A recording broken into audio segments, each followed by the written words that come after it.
Hey, you're watching This Brand Geek, and in this video I want to talk about Starlink going up against British Telecom here in the UK. In the last day or two, a news article came out talking about how Starlink has dropped their prices in certain areas of the UK and how they have now become a huge competitor and problem for British Telecom. Now, the way this Telegraph article described it was interesting to me, and it was interesting to me because I work for British Telecom as a fibre planner for almost 20 years, and I can tell you for a fact that something in this article is not true.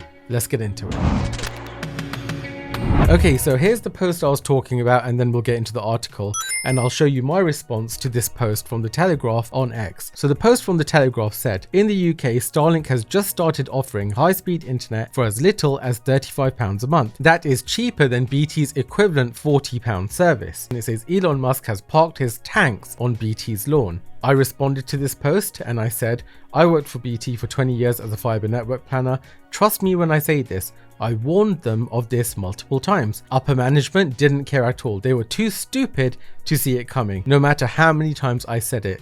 BT is run by dinosaurs. I may have been a little bit harsh there, but my opinion of BT, especially when I left a couple of years ago, isn't exactly the highest. Now, I didn't stay at the company for almost 20 years because I hated it. I mean, who would do that? You'd have to be clinically insane to do that. The reason my career at BT was so long was because I genuinely loved the company, especially when I started, but that kind of tapered off towards the end. I think the last 5 years I had at the company were actually a living hell for various reasons. I mean, we can get into that in another video, but what I said in that response to the Telegraph's post was 100% true, because when Starlink started launching the satellites, I think it was in 2019, I was at various meetings at BT with upper management and with some really high up executive level people, and I spoke to them all about Starlink because at the time BT kept on going on about how their main competitor here in the UK is Virgin Media, and for the most part it is. And these conferences and meetings that I was going to were about us being up against Virgin Media.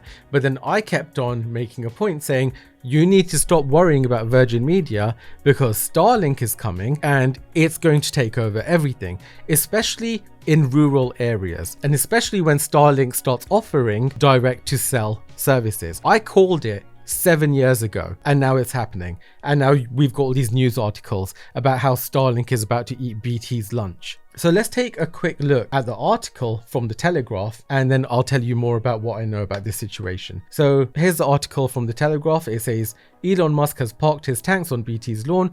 Broadband giant faces threat from billionaire that it didn't see coming. Now that's the part that is 100% not true, because they did see it coming, because I told them about it more than once, probably more than 5 times, because I kept on going on about it and no one was taking me seriously because, like I said, at the time at least, BT was run by dinosaurs, and trying to get a dinosaur to understand that some magical satellites in space are beaming down high-speed internet on a global scale, I mean, they just wouldn't take it seriously. And now here we are. So let's take a quick look at this article. It has become a vital tool for Ukrainians in their battle against the Russians, and more mundanely, it allows you to send a couple of WhatsApps while you're flying across the Atlantic if you're on the right airline. Now, about 20 minutes ago, I filmed a video about Starlink going up against Ryanair. Now, I don't know if that video is coming out before this one or after this one, but take a look. It will be on the channel. That video is absolutely insane, but that's a topic for that video. So let's carry on. We typically think of Elon Musk's satellite-based broadband provider Starlink as only being useful in a handful of limited circumstances,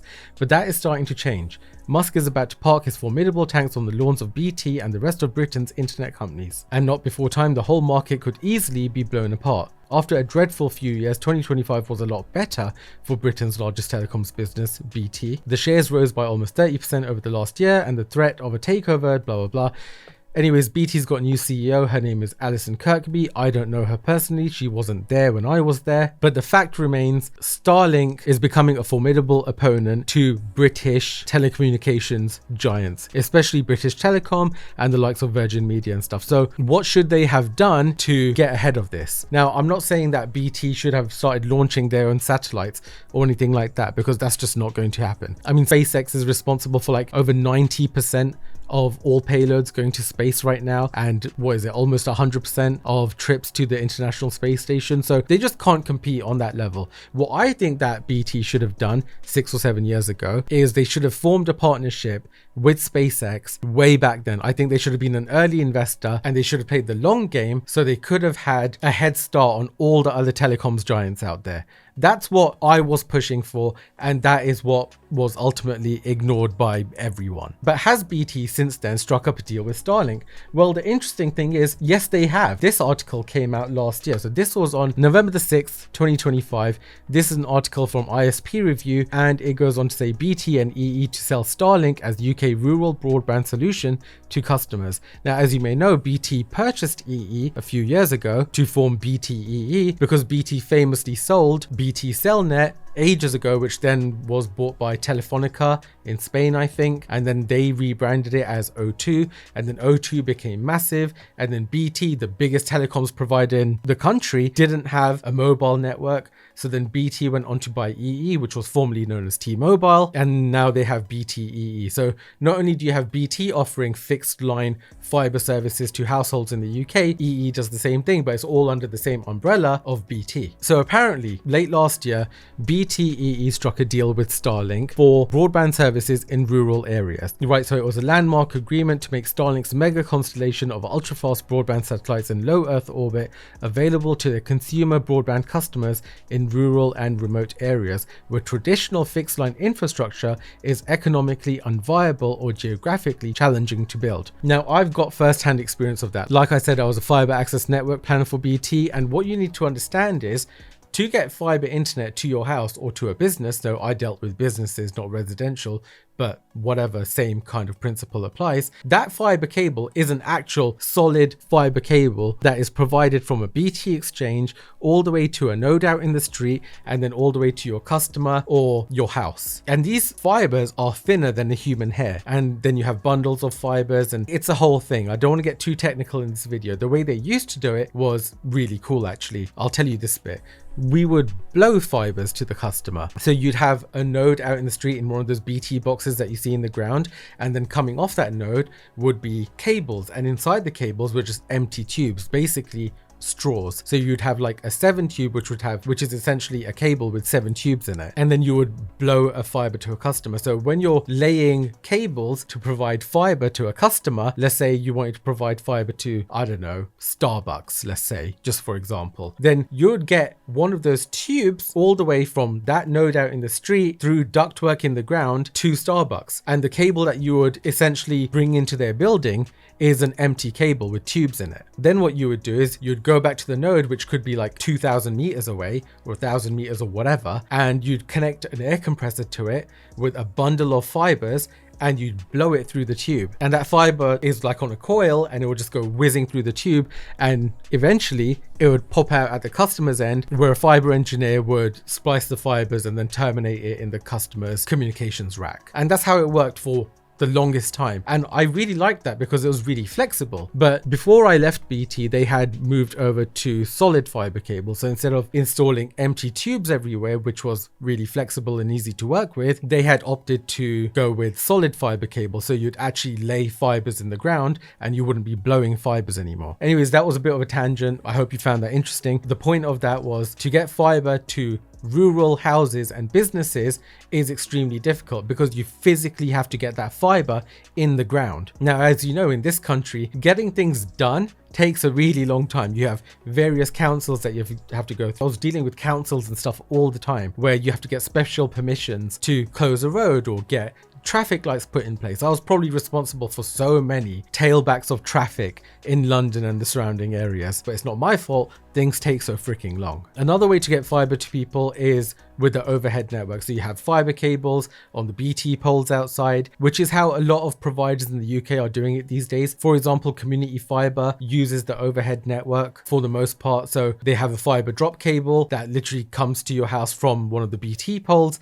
and then through your wall, and then it terminates in a fiber splicing box and then into a modem and then your router. If you are interested in Community Fibre, I have a video reviewing that. I pay for 3 gigabits per second download and upload, so 3 gig symmetrical Absolutely amazing. Community Fibre is incredible. If you're interested in signing up and you live in London or surrounding areas, then you can use my referral link for Community Fibre. Go and watch that video, and I'll even leave the link in this video. So yeah, getting fibre to a business or customers, especially residential in rural areas, is extremely difficult and extremely expensive. Now this is where Starlink comes in, because Starlink can provide you high-speed internet within a few minutes. I mean, you order it online, they ship you a dish and a router, you connect it all up, you aim the dish at the sky, and bang, you're online with speeds of over 200 megabits per second, and their uptime is incredible. Their uptime is 99.9%. And not only can you use it at home, you can get, you know what, let me just show you their website. So here's Starlink, that's the direct to cell thing that we're going to talk about in a minute. This is the Starlink website. Reliable high-speed internet from space. Connect at home or on the go. So they have residential plans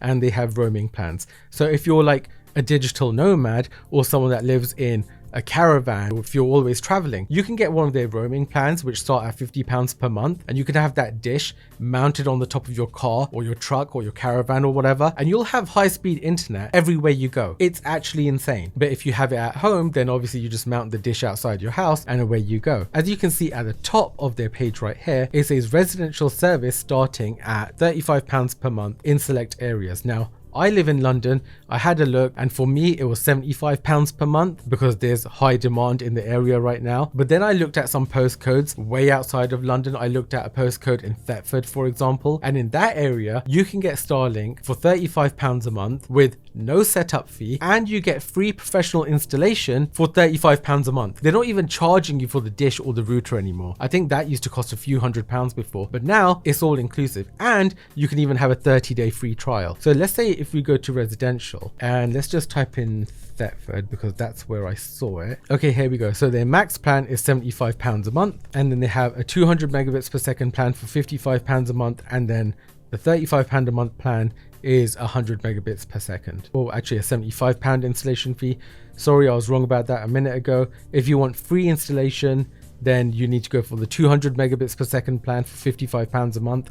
If you go for the £35 a month plan, you do need to pay £75 for professional installation, or you can just install it yourself, which will cost you nothing. But the biggest thing, in my opinion, and the biggest issue that companies like BT and EE are going to have is when this goes mainstream. And what I'm talking about here is this.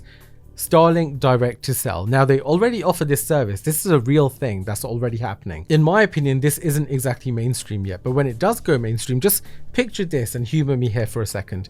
Just imagine that right now, let's say you pay EE or O2 or Tesco Mobile or whatever the hell. You pay all of these service providers in your country, or if you're in the US, you pay T-Mobile or Verizon, I think. You pay that mobile carrier a monthly fee and you can use your connection in that country. But when you go on holiday, you get hit with all these roaming fees and it's a bit of a nightmare. And then more often than not, you either get an eSIM from that country so you can use the internet and still be connected when you're traveling. Just imagine you could get a Starlink SIM card or a Starlink eSIM and you install that into your phone, and that SIM is a global SIM. It's a global plan for data, let's say, and voice if you wanted it. Can you imagine how much of a game changer that would be? You just get your phone contract from Starlink and it works anywhere in the world. You could be hiking on a mountain and still be browsing the internet. This would change everything. If you didn't have to carry that dish around, and if you could just have high-speed internet connectivity on your handset from space, this would change everything. And it will change everything because this is happening. So let's have a quick peek at their direct to cell stuff.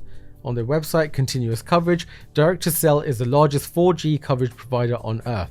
More than 12 million people already rely on Starlink to connect their LTE phones in areas where terrestrial service is unavailable. Whether it's powering apps to deliver voice and video or simply text messaging, direct to cell satellites deliver continuous service that provides peace of mind when it's needed most. So they've had text on these satellites since 2024, data and Internet of Things since 2025 last year, and voice is also available with apps. It's available on 5 continents, like I said, and then it goes on to talk about how direct to cell is basically a cell phone tower in space, because that's basically what it is. These satellites literally have the most advanced phased array antennas in the world that connect seamlessly over lasers to any point in the globe. allowing network integration similar to a standard roaming partner. And then the interesting thing is when you scroll down, they talk about global partners across 5 continents.